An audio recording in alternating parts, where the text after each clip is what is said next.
नमस्कार, आप देख रहे हैं बियॉन्ड बॉर्डर्स और मैं हूं अनुज। अमेरिका से निकला सबूत और बांग्लादेश से जुड़ी आज एक ऐसी खबर लेकर के आया हूं दोस्तों, जिसे बांग्लादेशी जानेंगे तो उन्हें पता चलेगा कि पिछले साल ढाका में शेख हसीना के खिलाफ कोई क्रांति नहीं हुई थी, बल्कि उसके पीछे ओबामा, बाइडेन, सोरोस के गंदे गठजोड़ का पैसा था, एनजीओ बाजी थी, जिसने बांग्लादेश में मोहम्मद यूनुस के जरिए ढाका में कुछ पश्चिम के गोरों की सत्ता को काबिज किया। खबर क्या है, पैसा कहां से आया और इसका बांग्लादेश में क्या असर पड़ने जा रहा, उसे एक एक करके बताऊंगा।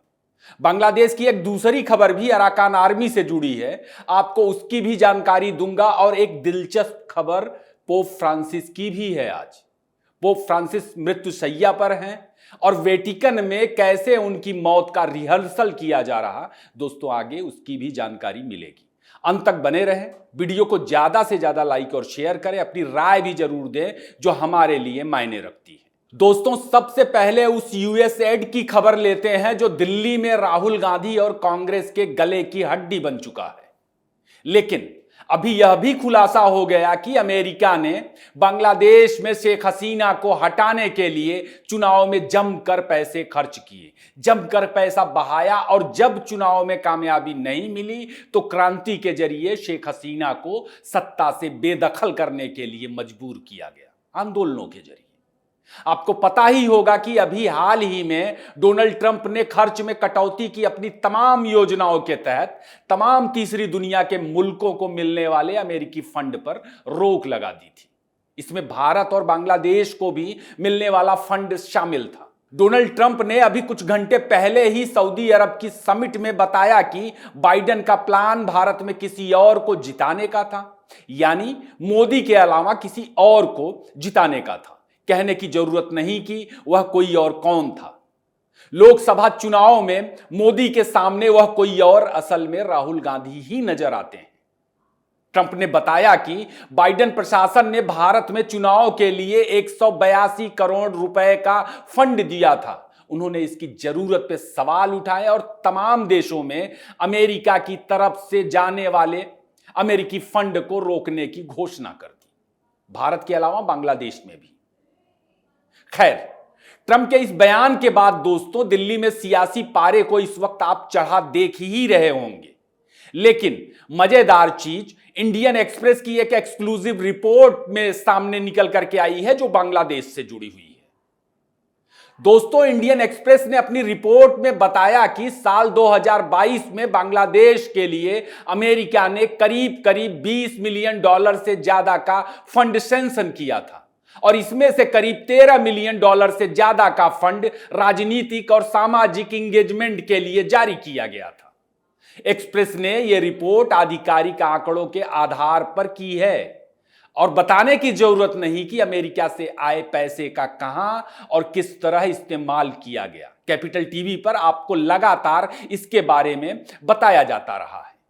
आपको पहले ही कुछ वीडियो में बताया जा चुका है कि शेख हसीना के खिलाफ छात्रों का आंदोलन ढाका के जिस संस्थान से शुरू हुआ था उसे जॉर्ज सोरोस का भी फंड मिलता है। सिर्फ यूएसएड भर नहीं, उसमें तमाम अमेरिका के संगठन और पश्चिमी संगठन शामिल हैं। और इसके अलावा मोहम्मद यूनुस खुद एनजीओ चलाता है, और मोहम्मद यूनुस का भी ओबामा और क्लिंटन फाउंडेशन के साथ किस तरह संबंध है यह जग जाहिर है। दोस्तों अमेरिका से ढाका $13 मिलियन से ज्यादा की रकम पॉलिटिकल प्रोजेक्ट के लिए जारी हुई थी, जो तमाम एनजीओ, सामाजिक संगठनों, राजनीतिक संगठनों के पास पहुंची। इन पैसों का इस्तेमाल बड़े बड़े पॉलिटिकल प्रोजेक्ट के लिए किया गया। लोकतंत्र, तानाशाही, भेदभाव जैसे प्रोग्राम किए गए इन पैसों के जरिए, और सोशल मीडिया पर कैंपेन चलाया गया। तमाम सोशल मीडिया कैंपेन पर इसी पैसे का जमकर इस्तेमाल किया गया ताकि बांग्लादेश में लोगों का मानस बदला जा सके। बांग्लादेश की गली गली, मोहल्ले मोहल्ले प्रोग्राम चला करके माहौल बनाया गया, जिसका नतीजा बांग्लादेश में बवाल के रूप में सामने आया और शेख हसीना को इस्तीफा देकर जान बचा के भागना पड़ा, भारत में शरण लेनी पड़ी। इसके बाद यूनुस और उसके तमाम एनजीओ बाज साथी ओबामा बाइडेन के इशारे पर बनाई गई केयरटेकर सरकार में बैठते हैं और इसमें छात्र आंदोलन के नेता भी शामिल होते हैं जिनके पास सामाजिक राजनीतिक अनुभव के नाम पर कोई चीज नहीं। उनकी उम्र ही महज 25-26 साल है। खैर, इसके बाद पिछले 8 महीनों से बांग्लादेश की हालत क्या से क्या हो गई है, शायद ही किसी को दुनिया में बताने की जरूरत पड़े। दोस्तों, अब जबकि बांग्लादेश में यूएसएड की सबसे बड़ी सच्चाई पहुंच रही है, जिसे अफवाह बताया जाता रहा है मोहम्मद यूनुस की केयरटेकर सरकार की तरफ से, तो यूनुस का फंसना तय है। उसके गले पर शिकंजा कसेगा। छात्र आंदोलनों के बहाने जो हिंसा का तांडव बांग्लादेश में खेला गया, अब लोगों को इसके बारे में पता चलेगा और उसके पीछे की हकीकत क्या है, आम बांग्लादेशी इसके बारे में जानेंगे। दोस्तों, इस खबर के बाद अवामी लीग के प्रति बांग्लादेश में लोगों को जिस तरह से शेख हसीना के खिलाफ, अवामी लीग के खिलाफ बरगलाया गया था, वह प्रोपगेंडा भी ध्वस्त हो जाएगा और इसके गंभीर नतीजे बांग्लादेश में यूनुस और उसके साथ खड़े लोगों को नजर आ सकता है। उन्हें इसके अंजाम भुगतने पड़ सकते हैं। वैसे भी शेख हसीना राजनीतिक ताकत के रूप में बांग्लादेश में वापसी करते दिख रही हैं और उन्होंने एक एक गुनहगार से चुन चुन के बदला लेने का ऐलान भी कर दिया है। उन्होंने कहा है कि जब वे वापस आएंगी तो एक एक का हिसाब करेंगी। बांग्लादेश की दूसरी खबर दोस्तों अराकान आर्मी से जुड़ी है। ताजा खबर यह है कि अराकान आर्मी ने 19 बांग्लादेशी मछुआरों को नाफ नदी से उठा लिया है। अराकान आर्मी ने नाफ को अपना क्षेत्र माना है। उसका दावा तो कॉक्स बाजार पे भी है, जो बांग्लादेश का तटीय इलाका है और अपनी खूबसूरत समुद्री किनारों के लिए दुनिया भर में मशहूर है। अराकान आर्मी लगातार बांग्लादेशी मछुआरों को नाफ नदी से उठा रही है। अभी कुछ दिन पहले ही 6 मछुआरों को उठाया गया था। उससे पहले भी कई और उठाए गए थे। बांग्लादेशी जहाजों का आना जाना भी अराकान आर्मी ने रोक दिया है।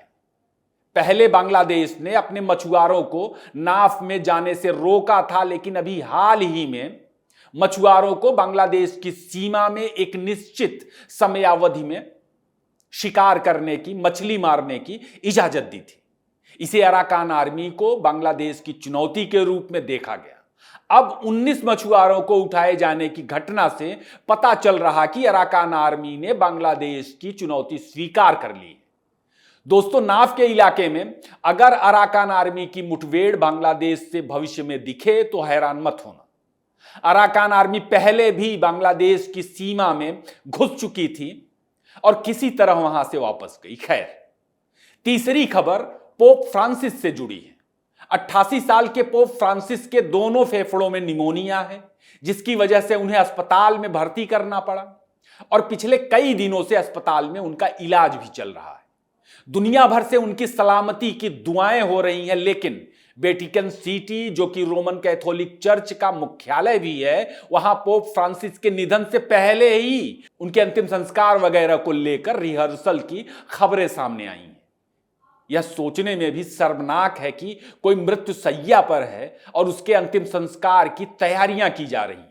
स्विस अखबार ब्लिक ने अपनी एक खबर में दावा किया था कि वेटिकन पोप फ्रांसिस के अंतिम संस्कार का रिहर्सल कर रहा।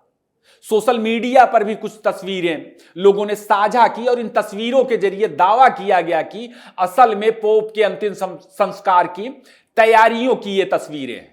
तस्वीरों में दिखा भी कि वेटिकन के अहाते में खूब ढेर सारी कुर्सियां वगैरह लगी हैं, लेकिन मामले का दूसरा पहलू यह भी है दोस्तों कि स्विस गार्ड के प्रवक्ता ने पोप के अंतिम संस्कार के रिहर्सल की जो खबरें सामने आई हैं उनको अफवाह बताया। इटली की प्रधानमंत्री जॉर्जिया मेलोनी भी पोप फ्रांसिस से मिलने अस्पताल पहुंची। जॉर्जिया ने भी बताया कि पोप की हालत में थोड़ा सुधार हुआ है। मेलोनी ने यह भी बताया कि वे मुस्कुरा रहे हैं और उनका सेंस ऑफ ह्यूमर अस्पताल के बिस्तर पर भी बरकरार है। जो भी हो, लेकिन पोप फ्रांसिस की सलामती के लिए दुनिया भर के ईसाई दुआएं कर रहे हैं। दोस्तों, वीडियो यहीं खत्म करते हैं। आपको कैसा लगा जरूर बताएं। इसे लाइक शेयर भी करें। फिर किसी नए टॉपिक पर मुलाकात होगी। आपने इतना वक्त दिया, आपका बहुत बहुत धन्यवाद।